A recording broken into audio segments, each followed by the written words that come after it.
Olá, sexto ano! Como a vida está distribuída no planeta Terra?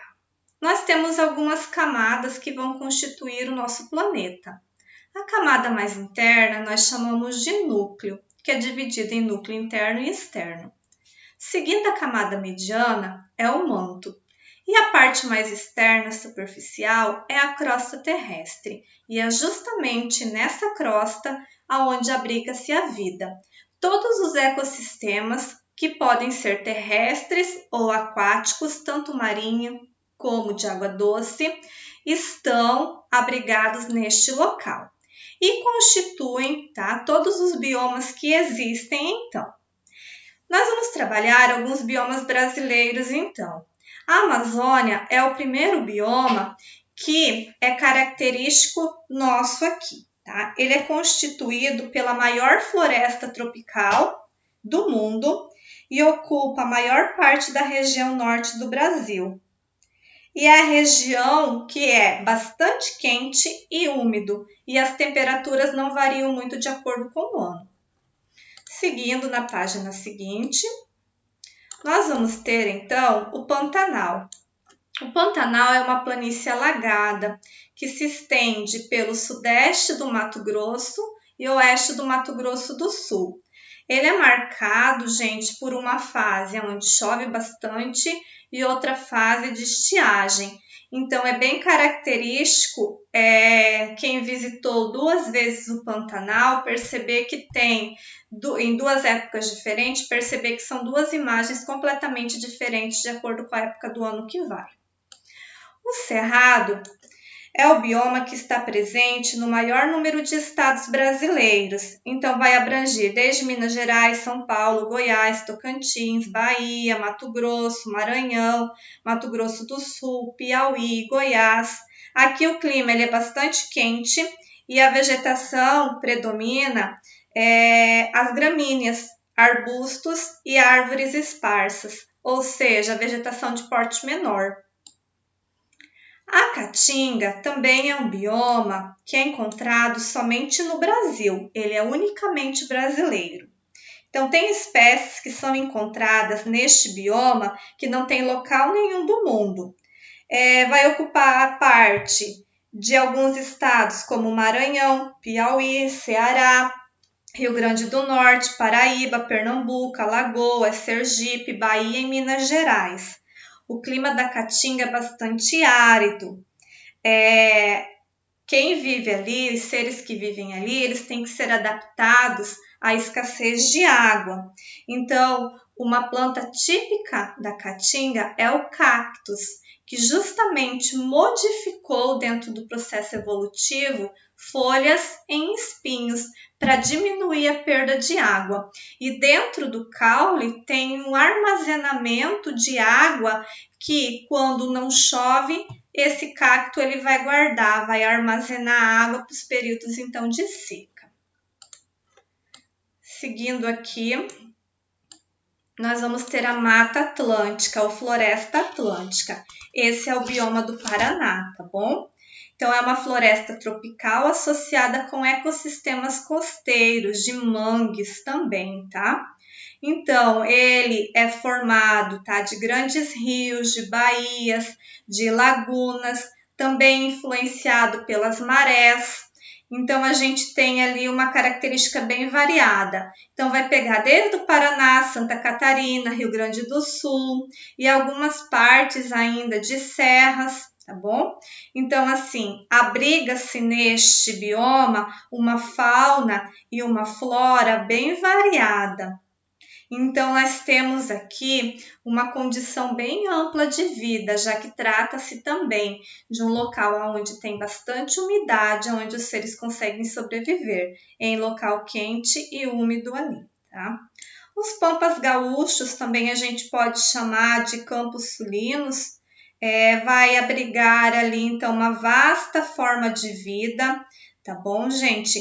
É uma região bem plana, vai acometer uma parte, então, do Brasil, que é a região sul, ali do Rio Grande, mas também se estende para o Uruguai e a Argentina.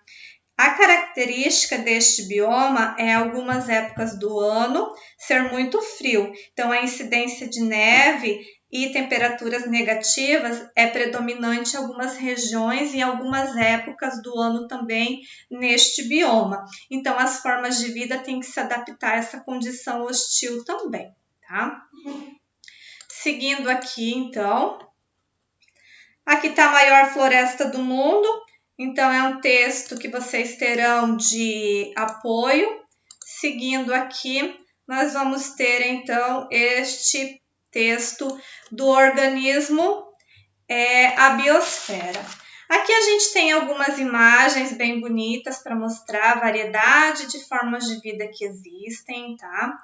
Todo ser vivo, ele ocupa um local na cadeia alimentar e tem sua importância ecológica. Então, nenhum ser vivo, por mais que a gente ache insignificante, ele tem o local e ele tem a importância dele para aquele ecossistema. Então, agora nós vamos trabalhar desde a menor estrutura até a maior. Na aula passada, eu havia falado da questão dos seres que vão formar um ambiente. Então, eu falei que existem os seres vivos, que nós chamamos de seres de fatores bióticos, e eu falei que também tinha os fatores abióticos que interferiam para o equilíbrio daquele ecossistema. E é assim que acontece. Se a gente pegar numa hierarquia da menor estrutura, do menor nível até o maior, nós vamos ter um organismo, ou seja, uma forma de vida. Um conjunto deles vai dar origem para uma população, que são seres da mesma espécie. Um conjunto de populações vai dar origem para uma comunidade, que são várias populações vivendo no ambiente. Essa comunidade vai dar origem para um ecossistema, que vai ter a relação desses fatores vivos com fatores que não têm vida, que nós chamamos de abióticos. Então, a questão da luminosidade, da água, da temperatura, tá? Do ar, tudo isso interfere para aquele modo de vida, para aquele ecossistema, tá bom? E todos os ecossistemas vão formar a biosfera, que é toda a camada da Terra que tem vida. Tanto eu posso estar falando de ambiente aquático, como também de ambiente terrestre, como nós já havíamos falado. Essa relação de seres vivos, eles vão ter uma relação de interdependência, ou seja, nós temos divisões dentro desses ecossistemas, o qual cada um vai ocupar um local, que nós chamamos de cadeias alimentares, que é o quê? O fluxo de energia, ou seja, quando um ser vivo depende do outro para que sobreviva aquele local, para que haja interação. Então, aqui nós vamos ter dois seres, principalmente aqui, que nós vamos comentar. São os seres autótrofos, que são plantas e algas em ambiente aquático que produzem fotossíntese. Então, nós vamos falar que são base de cadeia alimentar. Então, nós podemos falar, então, que as plantas, as algas realizam fotossíntese. O que é a fotossíntese? A produção do seu próprio alimento. O que planta faz, então? Ela vai captar gás carbônico, que é um tipo de gás, de um composto, tá?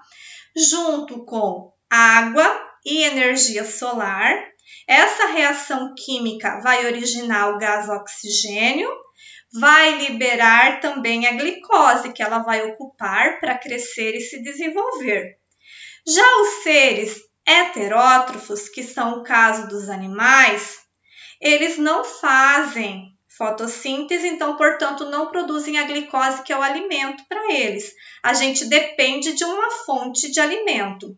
Então, qual que é a nossa reação? O que acontece?